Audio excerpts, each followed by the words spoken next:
అదే RTV app వార్తల్ని క్షణాల్లో చదివే అవకాశం ఉంటుంది. ఒక న్యూస్ పేపర్, ఒక టెలివిజన్ ఛానల్ మీ చేతుల్లో ఎప్పుడూ ఉంటాయి. Welcome to RTV. నేను మీ శ్రీనివాస్. ఇప్పుడున్న రోజుల్లో రోజుకి అనారోగ్య సమస్యలు అధికమవుతున్నాయి. అందులో ముఖ్యంగా గుండె సంబంధించిన వ్యాధులు అధికమవుతున్నాయి. అవే కార్డియో అరెస్ట్. చిన్న పెద్ద, ఆడ మగ, ముస్లిం ముతక సంబంధమే లేదు. ప్రతి ఒక్కరికి కూడా ఈ ఆరోగ్య సమస్యల్లో ప్రధానమైనటువంటిది గుండె సంబంధించింది కార్డియో అరెస్ట్. అసలు ఇది ఎందుకు ఈ విధంగా జరుగుతుంది? దీన్ని గుర్తించడం ఎలాగా? దీనికి నివారణ మార్గాలు ఏమైనా ఉన్నాయా? చికిత్స ఏ విధంగా ఉండబోతుంది? వీటి మీద అనేక అనుమానాలు అయితే ఉన్నాయి. వాటన్నిటికీ సమాధానం చెప్పడానికి మనతో పాటు ఉన్నారు సీనియర్ కార్డియాలజిస్ట్ డాక్టర్ కేశవ్ గారు. వారి మాట్లాడి తెలుసుకునే ప్రయత్నం అయితే ఇప్పుడు చేద్దాం. నమస్తే కేశవ్. నమస్కారం. డాక్టర్ కేశవ్ గారు 30 సంవత్సరాల పైగా కార్డియో సంబంధించిన అనుభవం ఉన్నది. ఏంటి సార్ మీ ప్రస్థానం ఎలా ప్రారంభమైంది? నేను గుంటూరు మెడికల్ కాలేజీలో ఎంబీబీఎస్ చేశాను. తర్వాత ఎండి ఆంధ్ర మెడికల్ కాలేజ్ విశాఖపట్నంలో చేశాను. డిఎం కార్డియాలజీ పీజీఐ చండీగఢ్లో చేశాను.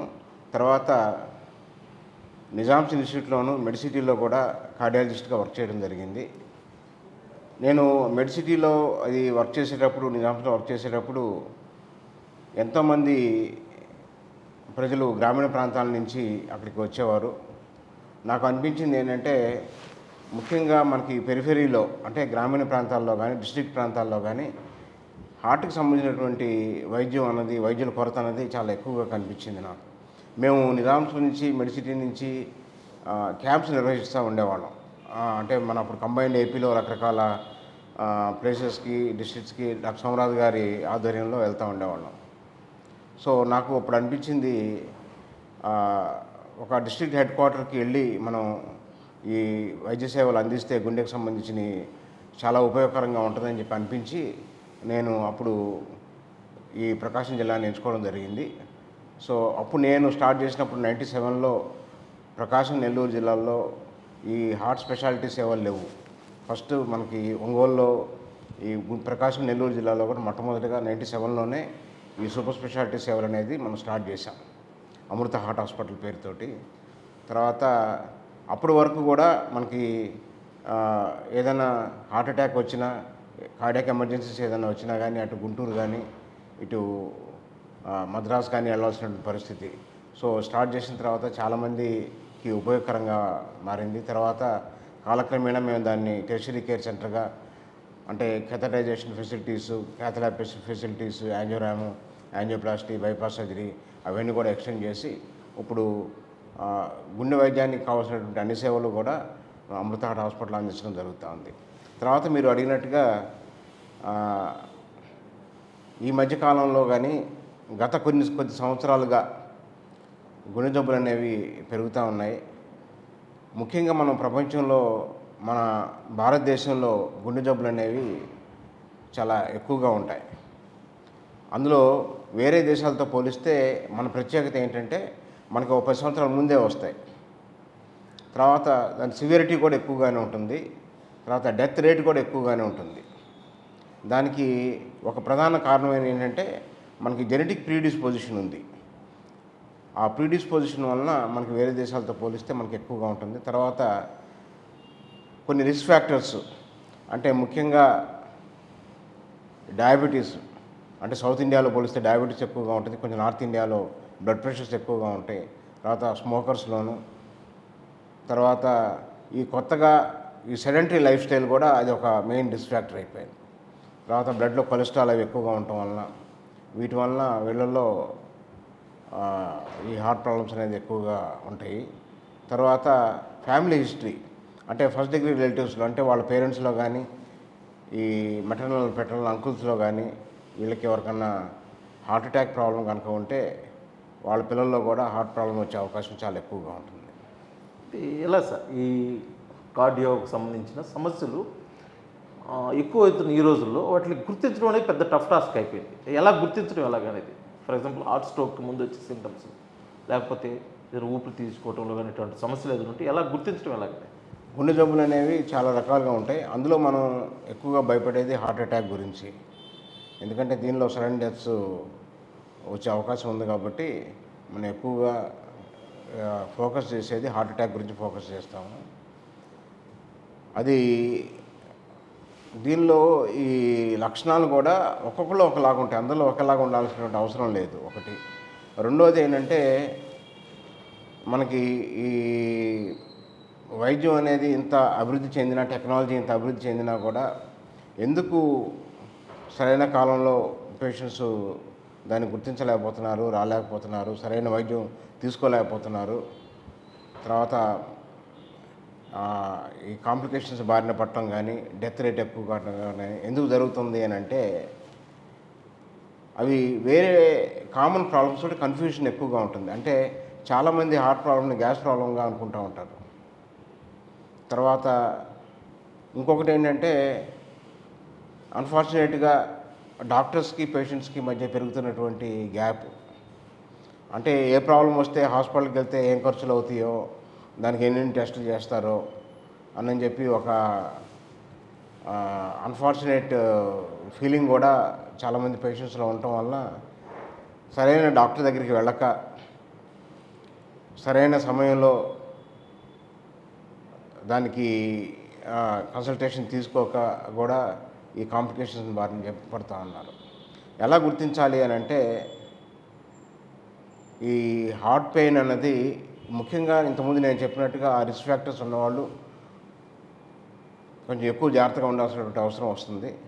కానీ ముఖ్యంగా హార్ట్ పెయిన్ అంటే ఇది నొప్పి రూపంలో కాకుండా చాలామందిలో అది ఒక రకమైనటువంటి వేగ్ డిస్కంఫర్ట్గా ఉంటుంది అన్నమాట. మెయిన్గా ఏంటంటే ఇదంతా బరువుగా ఉండటం కానీ, కొంచెం అలసటగా ఉండటం కానీ, కొంచెం గొంతు పట్టుకోవటం ఉండటం కానీ, ఈ కుడి భుజం కానీ ఎడమ భుజం కానీ లాగటం కానీ, వీపు మధ్యలో నొప్పి రావటం కానీ, ఈ పొట్ట పైభాగంలో నొప్పి రూపంలో కానీ, ఇలా రకరకాలుగా రావచ్చు. లేకపోతే దవడలు లాగటం కానీ. సో చాలామంది గ్యాస్ ప్రాబ్లం అనేది ఈ రోజుల్లో చాలా కామన్. సో చాలామంది అనుకుంటారు ఇది గ్యాస్ ప్రాబ్లమే అని చెప్పి నెగ్లెక్ట్ చేస్తూ ఉంటారు. కానీ ఇక్కడ ముఖ్యంగా గమనించాల్సింది ఏంటంటే హార్ట్ అటాక్లో సమయం అన్నది చాలా మూల్యం. హార్ట్ అటాక్ అనేది ఎందుకు వస్తుందంటే గుండెకి సప్లై చేసే ఈ బ్లడ్, ఈ రక్తనాళాలు బ్లాక్ అయితే ఈ సంబంధించినటువంటి కండరం దెబ్బతింటుంది, డ్యామేజ్ అవుతుంది. అది హార్ట్ అటాక్ అంటే. సో ఇది బ్లాక్ అయిన తర్వాత మనం ఎంత త్వరగా ఆ బ్లాకేజ్ని మనం తొలగించి బ్లడ్ సప్లై మనం రెస్టోర్ చేయగలిగితే అప్పుడు మనకి ఆ హార్ట్ మజిల్ అనేది దెబ్బతినకుండా ఉంటుంది, హార్ట్ ఫంక్షన్ అనేది ప్రిజర్వ్ అవుతుంది. సో కానీ అన్ఫార్చునేట్గా అది మనం ఆ గ్యాస్ ప్రాబ్లం అనుకోనో లేకపోతే ఇంకా వేరే కారణాల వల్ల తాసారం చేసుకుంటే ఈ మజిల్ డ్యామేజ్ ఎక్కువైపోయి హార్ట్ పంపింగ్ ఫంక్షన్ కూడా తక్కువ అవుతుంది. ముందు మనం ఎంత ట్రీట్మెంట్ తీసుకున్నా కానీ దానివల్ల సమస్యలు అనేవి అప్పుడప్పుడు కనపడుతూనే ఉంటాయి. సో సమయం అన్నది చాలా అమూల్యం. దీన్ని ఎలా తెలుసుకోవాలి అని అంటే ముఖ్యంగా ఇంతకుముందు నేను చెప్పినటువంటి లక్షణాలతో పాటు అన్యూజువల్గా అంటే ఏదైనా శ్రమ చేస్తే ఎక్కువ అవటం, రెస్ట్ తీసుకుంటే తగ్గిపోవటం. గ్యాస్ ప్రాబ్లం అనేది అందరూ ఎప్పుడు ఏదో ఒక టైంలో మనం గ్యాస్ ప్రాబ్లం అనేది ఫీల్ అవుతూనే ఉంటారు. ఎప్పుడులాగా కాకుండా ఇది కొంచెం డిఫరెంట్గా అనిపిస్తూ ఉండటం, దాంతో కొంచెం వీక్నెస్గా అనిపించటం, అటువంటివి కనుక వస్తే ఇది ఏదైనా హార్ట్ ప్రాబ్లం అయి ఉండొచ్చేమో అని అనుకొని సరైన వెంటనే వీలైనంత వెంటనే కార్డియాలజిస్ట్ని సంప్రదించడం అనేది చాలా అవసరం. ఎందుకంటే ఫస్ట్ 1 అవర్ 2 అవర్స్లో ఇచ్చిన ట్రీట్మెంటు వాల్యూ చాలా ఎక్కువగా ఉంటుంది తర్వాత తీసుకున్న దానికంటే కూడా. ఇప్పుడు మేము అబ్జర్వ్ చేస్తుంది ఏంటంటే చాలామంది యావరేజ్ ఒక 4-5 అవర్స్ తర్వాత కానీ రారు, కొంతమంది అయితే సెకండ్ థర్డ్ డే కూడా వస్తున్నారు. సో దీని అంతటికీ కారణం ఏంటంటే వాళ్ళకు కొన్ని అపోహలు ఉండటం ఒకటి, సరైనగా వాళ్ళు గమనించలేకపోవటం. అయితే ఈ గుండెకి సంబంధించిన వ్యాధుల్లో ఎన్ని రకాలు ఉంటాయి సార్? మొత్తానికంటే కామన్గా తెలిసింది హార్ట్ స్ట్రోక్ ఒకటే, అవి కాకుండా ఇంకా ఏమైనా ఉంటాయా? గుండెకు సంబంధించి జబ్బులు చాలా రకాలుగా ఉంటాయి. అందులో ప్రధానమైనది హార్ట్ అటాక్ అనేది. ఆ బ్లడ్ సప్లై తగ్గిపోవటం వల్ల హార్ట్ అటాక్ వస్తుంది. అది కాకుండా ఇంకొకటి కామన్గా మనకి చాలా ఎక్కువగా వస్తుంది హార్ట్ ఫెయిల్యూర్. హార్ట్ ఫెయిల్యూర్ అంటే గుండె పంపింగ్ ఫంక్షన్ తగ్గిపోయి దానివల్ల మనకి ఎలా ప్రజెంట్ అవుతుందంటే ఆయాసంగా వస్తుంది. ఆయాసం కానీ, కాళ్ళ వాపులు రావటం కానీ, కొంచెం దూరం నడిస్తే ఇంతకుముందు చాలా ఫ్రీగా నడవగలిగిన వాళ్ళు కొంచెం దూరం నడవగానే బాగా ఆయాసపడటం, తర్వాత పడుకుంటే పడుకోలేక దగ్గు రావటం, దగ్గుతో పాటు ఆయాసం రావటం, ఇటువంటివన్నీ మనం హార్ట్ ఫెయిల్యూర్ లక్షణాలుగా గుర్తించాలి. హార్ట్ ఫెయిల్యూర్ అన్నది చాలా హార్ట్ అటాక్ కంటే కూడా చాలా సివియర్ ప్రాబ్లము. సో ఈ హార్ట్ ఫెయిల్యూర్ అన్నది ఇంతకుముందు చెప్పినట్టుగా హార్ట్ సర్క్యులేషన్ తగ్గిపోయినా వస్తుంది. గుండె కండరాలకు సంబంధించినటువంటి కొన్ని డిసీజెస్ ఉంటాయి, కార్డియోమైపోతీస్ అంటాం, వాటి వల్ల కూడా వస్తుంది. కొంతమందిలో బ్లడ్ ప్రెషర్ బాగా ఎక్కువైపోయి, అంటే నార్మల్గా ఉండాల్సినటువంటి 140 లోపల ఉండాలి నార్మల్గా, అలా కాకుండా కొంతమందిలో 180, 200 ఇంకా దాటిపోయి అది దానివల్ల కూడా హార్ట్ ఫెయిల్యూర్ అనేది సంభవిస్తూ ఉంటుంది. ఇంకా ముఖ్యంగా మన ప్రాంతంలో గమనించాల్సింది ఏంటంటే షుగర్ వ్యాధి ఉన్న వాళ్ళలో, డయాబెటీస్ వాళ్ళలో గుండె కండరం బలహీనపడుతుంది. గుండె కండరం బలహీనపడి డైలేటెడ్ కార్డియోమైపతి అంటాం దాన్ని. దానివల్ల కూడా హార్ట్ ఫెయిల్యూర్ వస్తూ ఉంటుంది. తర్వాత ఆల్కహాల్ తీసుకునే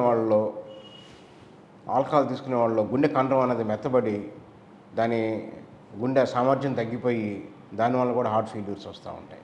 సో హార్ట్ ఫెయిల్యూర్ అన్నది అదొక కారణం. ఇంకొకటి వాల్వ్స్. మనకి గుండెకి 4 గదులు ఉంటాయని తెలుసు. గదికి మధ్య తలుపుల్లాగా ఉంటాయి, వీటిని వాల్వ్స్ అంటాము. వాల్వులార్ డిసీజెస్ అంటాం. ఈ వాల్వులార్ డిసీజెస్లో అంటే వాల్వ్ అనేది ఇట్లా తెరుచుకొని ఇలా మూసుకోవాలి. సో ఈ పనితీరులో మనకి తేడా వచ్చినప్పుడు ఆ వాల్వ్ డిసీజెస్ అనేవి చిన్నపిల్లల్లో కూడా వస్తూ ఉంటాయి. ఒక్కోసారి ఇన్ఫెక్షన్ వల్ల రావచ్చు, ఒక్కోసారి కంజెంటల్గా కూడా రావచ్చు, అంటే బై బర్త్ నుంచి కూడా. సో ఈ వాల్వ్ డిసీజెస్ పేషెంట్స్లో కూడా ఈ హార్ట్ ఫెయిల్యూర్ రావటం, తర్వాత ఒక్కొక్కసారి వాళ్ళు సడన్గా పడిపోవటం లాంటివి జరగటం కానీ అలా జరుగుతాయి. తర్వాత ఇంకొకటి ముఖ్యంగా తెలుసుకోవాల్సింది ఏంటంటే ఈ హార్ట్కి నర్వ్ సప్లై ఉంటుంది. ఇట్లా మనకి ఇంటికి వైరింగ్ ఉన్నట్టుగా హార్ట్లో కూడా కరెంట్ ఉంటుంది, ఎలక్ట్రికల్ యాక్టివిటీ ఉంటుంది. సో ఎలక్ట్రికల్ యాక్టివిటీకి సంబంధించి కూడా డిసీజెస్ అనేది తరచూ చూస్తూ ఉంటాం. వాళ్ళు ఎలా ప్రజెంట్ అవుతారంటే దడ రూపంలో వస్తుంది అన్నమాట. దడ వస్తూ ఉంటుంది. అంటే మనం కొంచెం పరిగెత్తుతాను, ఎక్కువ పని చేస్తాను, దడ రావటం అనేది సామాన్యం. అలా కాకుండా ఏ కారణం లేకుండా అకస్మాత్తుగా దడ రావటం, ఆ దడతో పాటు నీరసం రావటం, ఒక్కోసారి పడిపోవటం, అలాంటివి కనుక జరిగితే మనం అది గుండె జబ్బుగా గుర్తించాలి. అది ఎందుకు చాలా ముఖ్యం అంటే ఈ ఎలక్ట్రికల్ యాక్టివిటీ కనుక ఒక్కోసారి అబ్నార్మల్ ఎలక్ట్రికల్ ఫైరింగ్ కనుక జరిగి గుండె మామూలుగా 70-100 సార్లు కొట్టుకోవాల్సింది 200 టైమ్స్ 300 టైమ్స్ కొట్టుకున్నప్పుడు అది సడన్ డెత్ అవుతుంది అనమాట. సామాన్యంగా మనం చూసేటటువంటి సడన్ డెత్స్ అనేవి కూడా అన్నీ కూడా ఈ ఎలక్ట్రికల్ యాక్టివిటీలో తేడా ఉన్నందువల్ల వచ్చినాయి అనమాట. ఎలక్ట్రికల్ ఫైరింగ్ జరగడం వల్ల సడన్ డెత్స్ అవుతారు. హార్ట్ అటాక్లో కూడా డెత్ అవడానికి కారణం ఎలక్ట్రికల్ ఫైరింగ్ వల్లనే డెత్ అవుతారు సడన్గా. తర్వాత హార్ట్ ఫెయిల్యూర్లో కూడా అదే కారణం. సో జబ్బు ఏదైనా కానీ చాలామందిలో చివరిలో ఈ ఎలక్ట్రికల్ యాక్టివిటీ తేడా రావటం వల్ల మనకి సీరియస్ అవ్వడం జరుగుతుంది. అలాగే గుండె స్పీడ్ పెరగటం కాకుండా గుండె స్పీడ్ తగ్గటం, అంటే నార్మల్గా మనకి మినిమం 60 టైమ్స్ కొట్టుకోవాల్సింది 40 టైమ్స్ 30 టైమ్స్ కొట్టుకొని, అంటే ఈ కండక్షన్ సరిగా లేకపోవటం వలన వాళ్ళు పడిపోవటం కానీ సింకోపి అంటాం, పడిపోవటం. దాని తర్వాత అటువంటి పెద్దవాళ్ళలో ఎక్కువగా వస్తూ ఉంటాయి ఇవి, వయసు మళ్ళిన వాళ్ళలో వస్తాయి. అటువంటి వాళ్ళకి మనం పేస్ మేకర్ చికిత్స కూడా చేయాల్సి వస్తుంది అన్నమాట. తర్వాత గుండె పైపొర ఉంటుంది, ఇక్కడ పెరికార్డియం అంటాం, దానికి సంబంధించిన డిసీజెస్ కూడా కొంతమందిలో వస్తాయి. ఒక్కోసారి గుండె చుట్టూతో ఫ్లూయిడ్ ఉంటుంది, అది కూడా అక్యుములేట్ అయినప్పుడు ఒక్కోసారి కార్డియాక్ ట్రాన్స్ఫర్ వచ్చి సడన్ డెత్ జరుగుతూ ఉంది. అలా కాకుండా ఒక గుండెదే కాకుండా గుండె నుంచి మెయిన్గా 2 ప్రధానమైనటువంటి రక్తనాళాలు వస్తాయి. ఇది అయేటా అంటాం, ఇది పల్మరీ ఆర్టరీ అంటాం. దానికి సంబంధించినటువంటి డిసీజెస్ కూడా రావచ్చు. Okay sir. అలా అనేక రకాలైనటువంటి డిసీజెస్ పుట్టినప్పటి నుంచి చివరి దాకా, అంటే 90 ఇయర్స్ వరకు కూడా, ఈవెన్ 100 ఇయర్స్లో కూడా రావచ్చు. ఏ వయసు వాళ్ళకైనా కానీ గుండె జబ్బు వచ్చేటటువంటి అవకాశం ఉంది. అంటే ముఖ్యంగా ఈ మధ్య చిన్నపిల్లలకు కూడా వస్తుంది, ఒక 20 సంవత్సరాలకు కూడా వస్తుంది. ముఖ్యంగా కరోనా తర్వాత ఈ కేసులు ఎక్కువ అని చెప్పేసి అన్నారు. అది అపోహన, వాస్తవం అంటారు? అది ప్రాక్టికల్గా నా ఎక్స్పీరియన్స్లో అది అంటే చెస్ట్ పెయిన్ తోటి వచ్చారు కానీ హార్ట్ అటాక్లు అనేవి చాలా అనూహ్యంగా పెరిగినాయి అన్నది అని నేను అనుకోవడం లేదు. కరోనా వ్యాక్సిన్ ఎఫెక్ట్ ఇన్ని రోజులు ఉండదు. తర్వాత ఏ వ్యాక్సిన్కైనా ఏదో కొన్ని సైడ్ ఎఫెక్ట్స్ ఉండటం అనేది సహజంగా రావచ్చు. ఎస్పెషల్లీ సెకండ్ ఎపిసోడ్ తర్వాత ఈ చెస్ట్ పెయిన్స్ రావటం అనేది కానీ, ఆయాసం రావటం అనేది కానీ ఎక్కువైంది. ఆ పీరియడ్లో ఏంటంటే యూజువల్గా బ్లడ్ వెజల్స్లో బ్లాక్స్ ఏర్పడటం వలన, ముఖ్యంగా లంగ్స్ సర్క్యులేషన్లో బ్లాక్స్ అవ్వటం వల్ల ఎక్కువ మంది సీరియస్ అయ్యారు. సార్ ముఖ్యంగా ఈ హార్ట్ స్ట్రోక్ లేకపోతే గుండె సంబంధించిన వ్యాధులు రావడానికి కొన్ని కారణాలు అయితే ఉన్నాయి. ఆ కారణాలు ఏంటి, ఇది ఒకవేళ ఈ సంబంధించిన వ్యాధులు వస్తే ఎమ్మటే గుర్తించడం ఎలాగనేది సింటమ్స్ ఏమైనా ఉన్నాయా? అది మనం ఇంతకుముందు చెప్పుకున్నట్టుగా మెయిన్గా హార్ట్ అటాక్ రావడానికి కారణం ఏంటంటే ఈ బ్లడ్ వెజల్స్లో బ్లాక్ ఏర్పడటం వల్ల వస్తుంది. ఆ బ్లాక్ ఏంటంటే కొలెస్ట్రాల్, బ్లడ్ క్లాట్స్ అవన్నీ ఏర్పడి అది మామూలుగా మనకి దాన్ని ఎథెరోస్క్లెరోటిక్ హార్ట్ డిసీజ్ అంటాం. ఎథెరోస్క్లెరోటిక్ హార్ట్ డిసీజ్ అన్నది అందరిలోనూ బ్లడ్ వెజల్స్లో ఎథెరోస్క్లెరోసిస్ ఏర్పడే అవకాశం ఉంటుంది. మనకి 3 సంవత్సరాల వయసు నుంచి కూడా ఈ ఎథెరోస్క్లెరోసిస్ వస్తుంది, ప్రతి బ్లడ్ వెజల్స్లోనూ వచ్చే అవకాశం ఉంది. కాకపోతే కొంతమందిలో వయసు పెరుగుతున్న కొద్దికి కొన్ని రిస్క్ ఫ్యాక్టర్స్ ఉండటం వలన వాళ్ళు అనూహ్యంగా పెరుగుతుంది. అంటే బీపీ ఉన్న వాళ్ళు, షుగర్ ఉన్న వాళ్ళు, స్మోకింగ్ వాళ్ళు, ఆల్కహాల్ తీసుకునే వాళ్ళల్లో వీళ్ళల్లో చాలా ఎక్కువగా పెరుగుతుంది అన్నమాట. చాలా ఎక్కువగా పెరిగి ఆ బ్లాకేజ్ అనేది చాలా స్పీడ్గా పెరిగి కంప్లీట్గా టోటల్ బ్లాకేజ్ వచ్చినప్పుడు హార్ట్ అటాక్ వస్తుంది. షూర్గా సార్, ఈ హార్ట్ స్ట్రోక్ లేకపోతే గుండెకి సంబంధించిన ఏదైనా సమస్య వచ్చినప్పుడు ఎమ్మటే తీసుకోవాల్సిన జాగ్రత్తలు ఏమి ఉంటాయి, అంటే కొన్ని చర్యలు ఏమైనా ఉంటాయి, అసలు ఇవి సమస్యలన్నిటికీ రాకోకుండా తీసుకోవాల్సిన జాగ్రత్తలు ఏమి ఉన్నాయి? అంటే హార్ట్ అటాక్ అనేది అనుమానం వచ్చిన నొప్పి అనేది ఎప్పుడు వచ్చినా కానీ అది ఛాతీ నొప్పి ఏదైనా కానీ ముఖ్యంగా కొంచెం సివియర్గా ఉండటం, దాంతోపాటు చెమటలు పట్టడం, నీరసం రావటం అటువంటిప్పుడు ఇది హార్ట్ ప్రాబ్లం అయి ఉండొచ్చేమోనని చెప్పి అనుమానం రావాలి. ఒకటి వచ్చినప్పుడు పేషెంట్ షిఫ్ట్ చేసేటప్పుడు శ్రమ చేయకూడదు. అంటే నడిచి రావటం కానీ లేకపోతే ఒక్కళ్ళే బైక్ వేసుకొని రావటం కానీ అటువంటివి చేయకుండా దగ్గరలో మనకి ఏంటంటే ఇప్పుడు అంబులెన్సెస్ అన్నీ అవైలబుల్గా ఉన్నాయి. సో 108 అవి కాల్ చేసి అందులో లైఫ్ సపోర్టింగ్ ఎక్విప్మెంట్ ఉంటుంది. ఎందుకంటే హార్ట్ అటాక్ వచ్చినప్పుడు ఎక్కువ మంది చనిపోయేది ఫస్ట్ 1 అవర్లోనే 70% చనిపోతారు. బికాస్ ఆఫ్ ఇంతకుముందు నేను చెప్పినట్టుగా వెంట్రికులర్ ఫిబ్రిలేషన్ వల్ల ఎలక్ట్రికల్ ఫైరింగ్ రావటం వల్ల చనిపోతారు. సో వాళ్ళు కనుక వచ్చేటప్పుడు ఈ అంబులెన్స్లో లైఫ్ సపోర్టింగ్ సిస్టమ్స్తో కనుక వస్తే సేవ్ అయ్యేటువంటి అవకాశం ఉంటుంది. అది ఫస్ట్ థింగ్. సెకండ్, మనకి అంటే డిలే చేయకూడదు. తర్వాత ఏ రకమైన శ్రమ చేయకూడదు. హాస్పిటల్కి వచ్చిన తర్వాత ఈ పెరిఫెరీ హాస్పిటల్ అంటే పర్వాలేదు, చిన్న చిన్న హాస్పిటల్స్. అదే పెద్ద హాస్పిటల్లో నార్మల్ వెయిటింగ్ ఏరియాలో ఉండకూడదు. వాళ్ళు ఎమర్జెన్సీకి వెళ్ళాలి. తర్వాత అక్కడ కూడా వీల్ చైర్ ఫెసిలిటీ అవి తీసుకొని అక్కడ ఉన్న రిసెప్షన్ స్టాఫ్కి ఇలా పెయిన్ ఉంది అని చెప్పి వాళ్ళు క్లియర్గా చెప్పగలిగి ఉండాలి. నార్మల్గా రొటీన్గా వాళ్ళు రిజిస్టర్ చేసుకొని అలా వెయిట్ చేసిన దానికంటే కూడా ఇవి చాలా ఇంపార్టెంట్. తర్వాత ఎప్పుడు కూడా ఈ యొక్క యాస్పిరిన్ మాత్ర అంటే డిస్ప్రిన్ ట్యాబ్లెట్ కనుక ఒకటి నవిలి తీసుకుంటే వెంటనే కొంతవరకు బెనిఫిట్ ఉంటుంది. వాళ్ళకి యాక్టివ్ బ్లీడింగ్ అయ్యే ప్రాబ్లమ్స్ అయ్యేం కనుక లేకపోతే డిస్ప్రిన్ ట్యాబ్లెట్ ఒకటి వెంటనే తీసుకుంటే మంచిది. ముఖ్యంగా ఈ సమస్యలకు దూరంగా ఉండేదానికి మనిషి రోజువారీ అలవాట్లు తీసుకోవాల్సిన జాగ్రత్తలు ఏమైనా ఉంటే ఒక సీనియర్ కార్డియాలజిస్ట్గా మీరేం సూచిస్తారు? ముఖ్యంగా ఏదైనా రిస్క్ ఫ్యాక్టర్స్ నేను చెప్పినట్టుగా ఈ హైపర్టెన్షన్, డయాబెటీస్, స్మోకింగ్ ఫ్యామిలీలో ఎవరికైనా ఉండేవాళ్ళు ఎక్కువ జాగ్రత్త పడాలి. వాళ్ళే కాకుండా ఎవరైనా కానీ హెల్తీ లైఫ్ స్టైల్ అలవాటు చేసుకోవటం. హెల్తీ లైఫ్ స్టైల్ అంటే మనం తినే ఆహారంలో కానీ, తర్వాత మన రెగ్యులర్ ఎక్సర్సైజ్ ప్రోగ్రాంలో కానీ, తర్వాత మానసికంగా కానీ అన్ని రకాలుగా జాగ్రత్త తీసుకోవాలి. సో ప్రతిరోజు ఎక్సర్సైజ్ చేయడం వల్ల అంటే అట్లీస్ట్ వారానికి ఒక 5 రోజులు 1 గంట పాటు, రోజుకు 1 గంట పాటు, ½ అన్ అవర్ నుంచి ఒక 1 అవర్ పాటు నడవగలిగితే, అట్లీస్ట్ 6 to 8 కిలోమీటర్స్ నడవగలిగితే హార్ట్కి మన కొలెటరల్ బ్లడ్ సప్లై ఇంప్రూవ్ అయ్యి కొంతవరకు ప్రివెన్షన్ వస్తుంది ఒకటి. కానీ నొప్పి ఉన్నప్పుడు ఎప్పుడు నడవకూడదు. అది. తర్వాత రెండోది ఏంటంటే ఈ ఆహారంలో రెడ్ మీట్ తీసుకోకపోవటం, తర్వాత ఎక్కువ ఎక్సెస్ డైట్, కార్బోహైడ్రేట్ డైట్ కానీ, తర్వాత ఈ నాన్ వెజిటేరియన్ డైట్ కానీ అవన్నీ తగ్గించుకోవటం, ఆయిలీ ఫుడ్స్ తగ్గించుకోవటం, తర్వాత ఈ స్పైసీ డైట్ తీసుకోవటం, తర్వాత స్మోకింగ్ అనేది కంప్లీట్గా మానేసేయాలి. స్మోకింగ్ వలన 3-4 రెట్లు హార్ట్ అటాక్ వచ్చేటువంటి అవకాశం పెరుగుతుంది. ఆల్కహాల్ కంప్లీట్గా మానేయాలి. Okay sir, thank you sir. ఇది ముఖ్యంగా ఇటీవల కాలంలో అధికమవుతున్న ఈ గుండె సంబంధించిన వ్యాధులను దూరపరుచుకునే దాని కోసం జీవన ప్రమాణాలు, ముఖ్యంగా రోజువారీ ఎక్సర్సైజ్, అదేవిధంగా కూడా ఆహార అలవాట్లు మార్చుకొని ఈ సమస్యకు దూరంగా ఉండి, ఇది ఒకవేళ అత్యవసరమై ఎవరికైనా హార్ట్ స్ట్రోక్లు కానీ వస్తే తగిన జాగ్రత్తలు తీసుకొని వెంటనే హాస్పిటల్ సంప్రదించాలని చెప్పేసి డాక్టర్ కేశవ్ గారు అయితే తెలియజేసిన పరిస్థితి. వీడియో జర్నలిస్ట్ లక్ష్మణ్తో శ్రీనివాస్, RTV, ఒంగోలు, ప్రకాశం జిల్లా. మరిన్ని వీడియోస్ కోసం ఛానల్ ని సబ్స్క్రైబ్ చేయండి. లేటెస్ట్ అప్డేట్స్ కోసం వాట్సాప్ ఛానల్ ని ఫాలో అవ్వండి. అండ్ లింక్ డిస్క్రిప్షన్ లో ఉంది.